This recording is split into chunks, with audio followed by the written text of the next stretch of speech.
All right, all right. Have you resisted long enough? Is it time to learn the language of astrology? But where do you begin? Well, why not do it the fun way? Come check out the Fun Astrology 101 course and start speaking astro really fast. It's on the homepage, funastrology.com.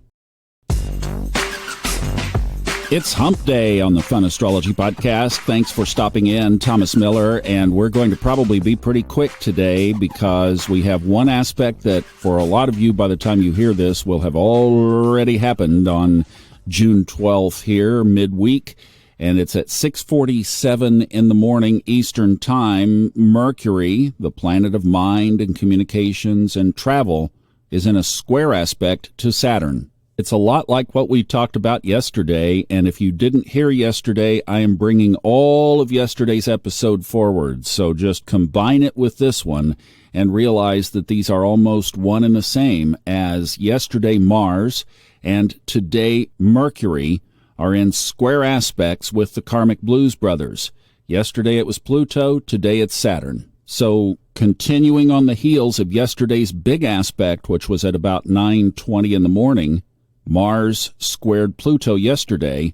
Today, Mercury squares Saturn, 6:47 this morning. So both of these have now happened. So we'll be sitting in the backwash energy of exactly what we talked about yesterday, being very careful today about our words, yesterday about our actions. This energy showed up with Kristen in the Lucky Stars Club. We talked about it. There are circled days this week that are to be cautious of. And this is just the rhythm of the universe. We see it in the chart, we see it in life, we see it in the markets, we see it everywhere. You expand, you contract. Last week was an expansion week.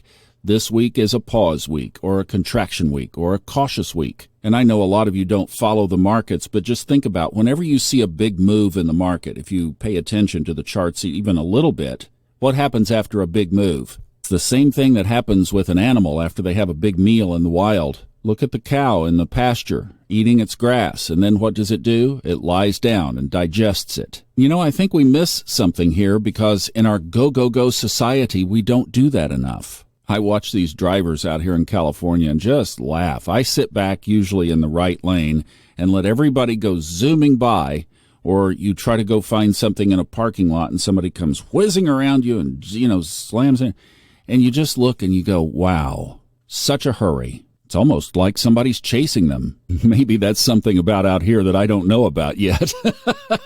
We'll see. But today's aspect is all about our mind, our communication, our transportation, wanting to take a rest. Saturn, of delays. Delays in a good sense for those of us on our highest timelines. It's caution. It's carefulness. We hit this pretty hard yesterday, so I just want to reinforce that and to say it extends into today. The moon is in Virgo, but now let's fast forward to tomorrow and hit a couple of things that we are also baking in because there are two big aspects with Chiron tomorrow.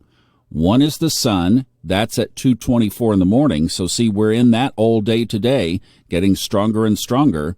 And then Mercury at 10 p.m. tomorrow night. Both aspects are sextiles. The sun sextiling Chiron early, Mercury sextiling Chiron late. See, yesterday and today, the aspects were about out there, being cautious out there, being cautious with others, being respectful of how they may be perceiving these aspects. But now also mixed in with that is our internal work, reflected by Chiron, the wounded healer. Somewhere in your chart, reflected by Chiron in the house and sign that it's in and what it aspects, gives you clues as to a wound or wounds that you brought into this life to work on through challenges, but to overcome, to be aware of, and to figure out ways by checking in with your highest source to gain new ground on these areas, spiritually, karmically. Well, tomorrow's aspects bring that to the forefront with encouragement, maybe just some journaling of an aha moment, or maybe some synchronicities that allow you to react and respond. And there, keeping in mind what we talked about yesterday and the first part of today, responding carefully,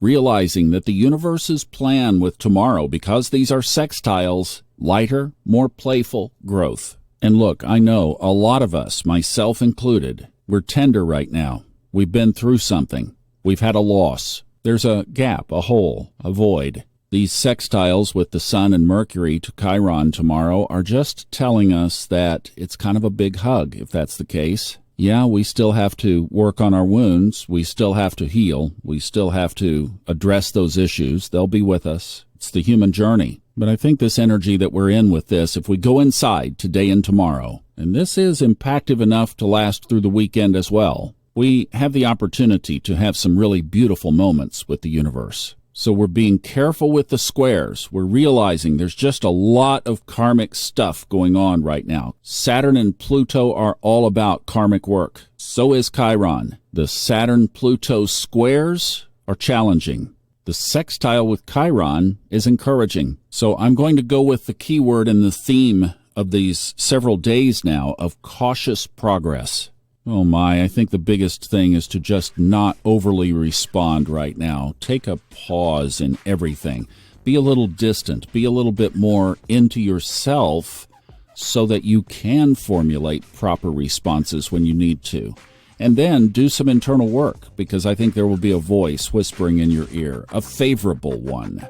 Have a great day. I love you. I'll see you back tomorrow, and then I think I'm going to take a long weekend this week, and we will wrap things up for the weekend tomorrow. Bye-bye.